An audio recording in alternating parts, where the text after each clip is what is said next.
Oh man, we spoke about this. We spoke about this. Yeah, exactly. We spoke about this. So when it was read out as a split decision, was there anything in the back of your mind that thought it could have gone the other way? No, I still thought I won it. I was just like that. Whoever said Lima won's an idiot. That's all I thought. How satisfied are you with the performance for getting the scorecards? The walkout was great. The walk, you know what? Yeah, I wanted to finish. I don't know. I feel like there was a few moments where I had him rocked, and I'm like, just remember what happened before. Take your time. Take your time. I took my time. Obviously, recovered, and I realized that moment's kind of passed now. So I was like, okay, let's take my time again. And I feel like I was in that moment of take your time a bit too long now. Kind of gone from one side to the next. So not entirely happy, but a result is a result. You know what I mean? If I'm going to relate it to Man United, they won by a hair, or like a couple of seconds the other day. Still a win, regardless. It's not the best performance. You can criticise the performance, but they got there in the end. So at the end of the day, I'm happy. Talking about learning from the first fight, there was a moment, I think it was the first round after Douglas had taken you down, and he backed away, and there was an option there where perhaps in the first fight you might have tried to get up, and that was when you got clipped in the first fight, but you stayed on your backside and fended him off with your legs. Was that moment going through your mind at the time when you were down there? It was towards the end of the round as well. Weirdly enough, no, not really. I kind of just felt that one just felt a bit more natural. I got up a couple of times. A bit more rash, but was paying attention to him a lot more, and as close as it probably felt to a lot of people, when I've got my eye on it, I'm very good at slipping things like that, and I felt comfortable. It's those moments everyone's like, ooh, but I was just like, nah, it's cool. So I got up knowing he's still going to be firing, so felt comfortable, to be fair. Sorry, Simon. Everybody's talking about it. What if there'd been a fourth and fifth round? Because I think universally people would like to see you and him fight again. Five rounds maybe. In all honesty, I would love to run that back. It was so brilliant and technical and you know what it is? It was amazing. You know how I am, and I said I've spoken to all of you guys before. I'm petty. I know what I could have done. I know. And I was right there every single time. I don't know how many times I rocked him with an elbow, rocked him with a couple of right hands. I was there a few times. I know a few more things, and I push him right over the edge, and he doesn't get back up. He's a tough man, 100%, very tough man. There's some of those shots I know a lot of people wouldn't even go up from. Like I'd even cut. Damn, that's tough. But yeah, I'd run that back. I'd happily run that back. And I need to prove it. It's there. I need to prove it. This was obviously the first kind of rematch that you'd had to, go back and revisit. Have you learned anything, from yourself from that whole process? Yeah, I think this time I got into my own head a little bit, but just more, like I said, I kind of gone from putting too much pressure on to not putting enough pressure on. And I should have. There's certain moments where I probably could have been a little bit more reckless, just to, like I said, just finish that fight. But that's about it, really. Just I felt good going into this fight. Always have that nervous feeling because he's a great athlete, but felt good. I can't really complain about how I felt beforehand. I think I was definitely in the right mentality, but in there, I started to question myself a little bit. But that's it.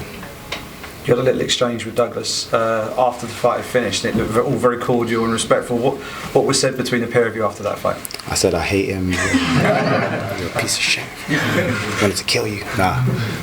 Come on, that guy's a lovely man. Genuinely inspirational in terms of what he's achieved. Inspirational as a human being. He's a very polite, lovely. It's hard. You can't be annoyed at that person. He is genuinely a really lovely person. He's the type of role model you want as an MMA fighter if your kids were watching. You know what I mean? Family man, shows that you can see the love for his family, you can see the hard work that he puts in, and you see the results as well. You know what I mean? So I can't fault him as a person. So you were bracing the fans on the way back to the lottery. What was it like to fight back in the UK?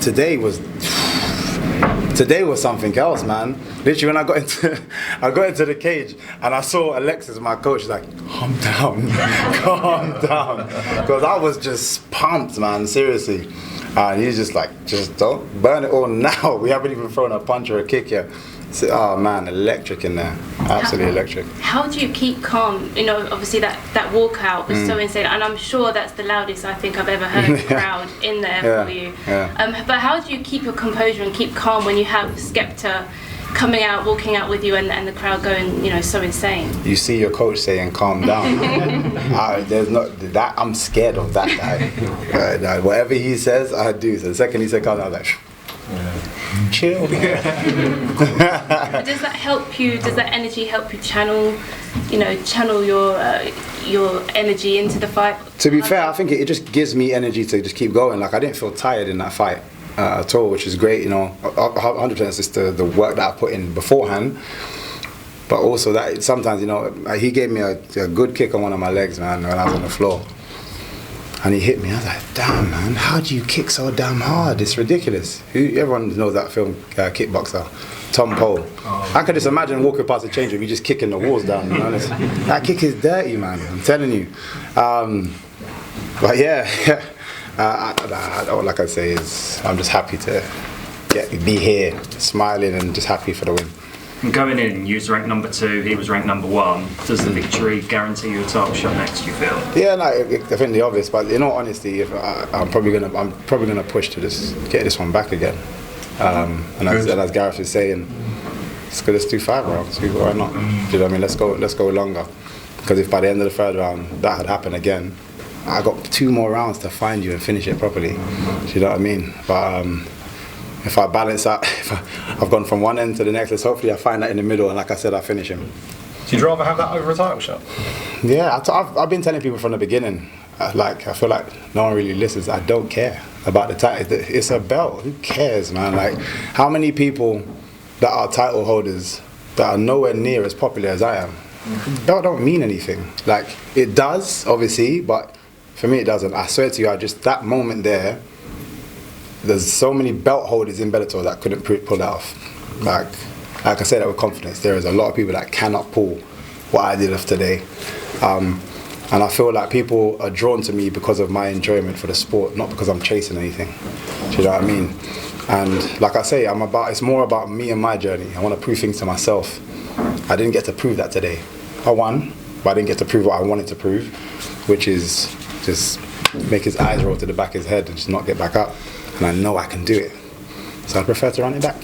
Michael, if I talk to the specifics of the fight for a second, pre-fight you said that you had a couple of things, a couple of tricks up your sleeve that you thought were going to lead to a highlight real knockout. In the middle of the fight I'm watching it, I can see you doing the old Chuck Liddell thing, distracting him with the left. Looks like he holds his left hand low. It seemed like you were going to try and take him out with the lead right hand from orthodox. Was that in the plan?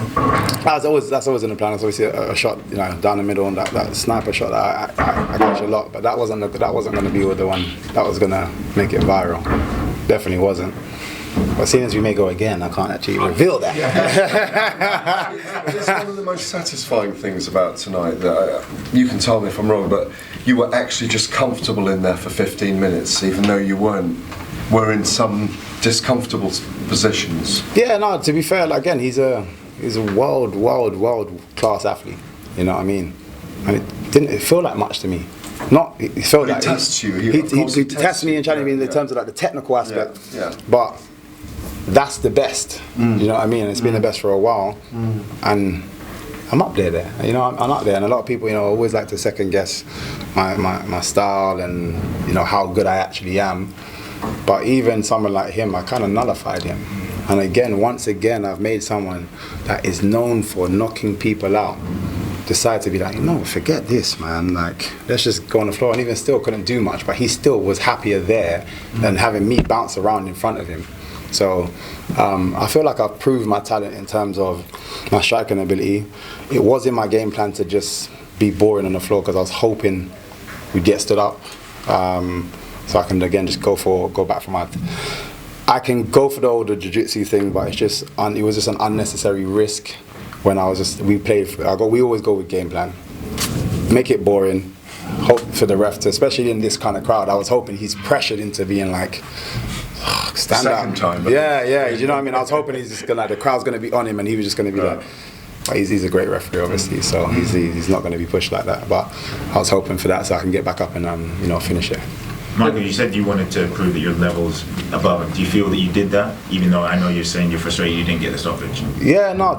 No. Like I feel like I proved I'm on the same level as, but not above because it's too close a fight, which is why I prefer to put him to sleep. But then there's no doubt. There's no doubt. You know what I mean? I'll keep relating to football, but if I just beat you by a goal or I beat you by 5 goals, there's a big difference. Again, a win is a win, but if I beat you by 5 goals, I thrashed you. Like, there's a level. If I beat you by 1 goal, it's like, man, that could have, if they play again, it could go any way. I don't like that. I'd prefer to be like, you know what? That first fight, it was lucky. And this fight proved that first fight was lucky. Now it still seems like, well, you know what, he won the first one and almost won the second one. You know what I mean? It's admirable, like, why you want to have a definitive ending to it. But I mean, the title shot is right there. Like, it's right there. But is your thought process also kind of attached to? I remember when we talked that Yaroslav said that he's going to take like the next 9 months out. Is that all almost at the forefront of your mind when you're making this decision as well, or is it just purely just to, as you say, roll his eyes to the back of his head? It was I'm gonna go back one more time. No one asked me this again. I don't care about the belt. Seriously. I was late. Yeah, I was late. BMT. You laugh because it's true. Can we ask you this then, right? It was an amazing atmosphere tonight. Oh man, yeah. There is enormous support for you. Yeah. We're on, BBC iPlayer it live on a Friday night in prime time. We need big stars and we need the opportunity to have that platform. Do you feel like you're beginning to get that tonight? Yeah, you know what? If anybody, I will keep relating it now because even as a properly mainstream. I feel even as a spectator, as in when I was in the back and I was watching, I was like, man, the place is filled already. This was like way before the main card even happened, and I was like, in my head, I was like, that's for me. Like, they've come because they're so excited to just see what I'm gonna bring. They've come early, and again, normally, it's just getting to the main card and people are slowly dripping in, and the people were there, front row and centre, like, man, I need to see everything. Don't you think you'd be good on something like Strictly? I think you'd be pretty good. I think it's pretty hard to people to dance against you. I got moves, I'm just saying. But could you do something like that? No, 100%. But I feel like that's for like end of your career. No disrespect. No disrespect to you. But I feel like, so, like I'm about to retire, let me go and just to stay relevant. Man, I'll dance in front of the crowd when I'm beating people up, forget that. But yeah. Do it while you're fighting and then bring that crowd back to the No, yeah, I could do, but nah, I'm not too fussed for that. Alright, what are two more, guys? Michael, feints. It looked like in the first round, especially the first half, it looked like you were killing him and backing him with feints. You eased off on that in the second and third. Do you feel like if you do over in the end, that you'll stick to the feints and keep baffling him, keep confusing him? Yeah, and I just pulled the trigger a little bit more.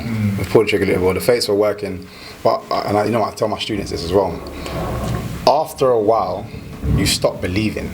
So if you feint, it's like, oh shit, something's gonna come. Man, it ain't come for 8, man.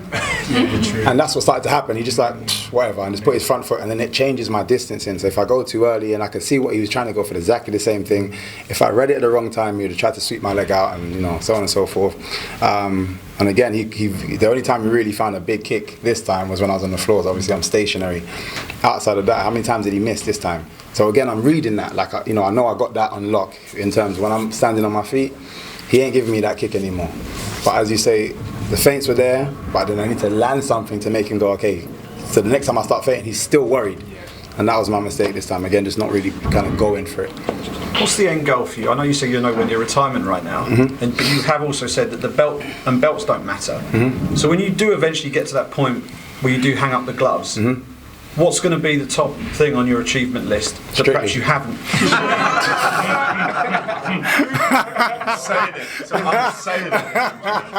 Saying it. No, Top thing I'm achieving is, you know what it is. Within this sport, it's a difficult sport.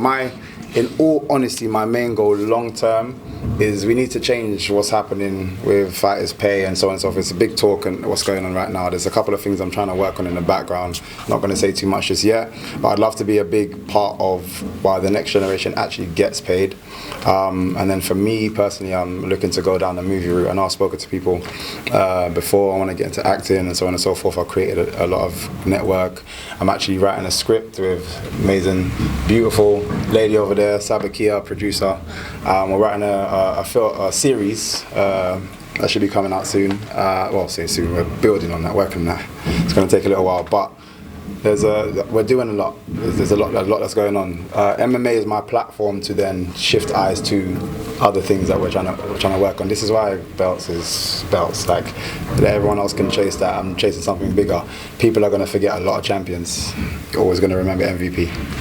And I suppose with like Dolph Lundgren and Randy in the crowd talking about movies, you know, might pop up in Expendables 4. Man, that movie's a bit played out, but tell him that.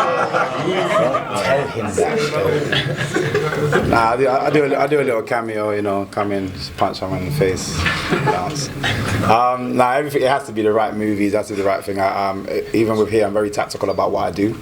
I'm not going to be in anybody's movie where they're beating me up, full stop. I'm the one and only MVP. Everything I do, I'm trying to make. It has to be big. You're not going to see me in these random scripts. When you see me on the screen, you're going to be like, damn, he got that part. Yeah. We're after a new 007. Hey, Idris, move over. He's cool, he's old now. You said that. Turn the camera around, just so he knows. You said that. Idris, I love you. Who did it better, you or Cristiano at the end there? Oh man, that was just a tribute to him, my team. I'm gassed that he's back. Yeah. I really wanted to do that over his dead body. I'm over his body. Sure. That's supposed to be my head, but Guys, thank you very much, man. Strictly time. Take care, guys. Cheers.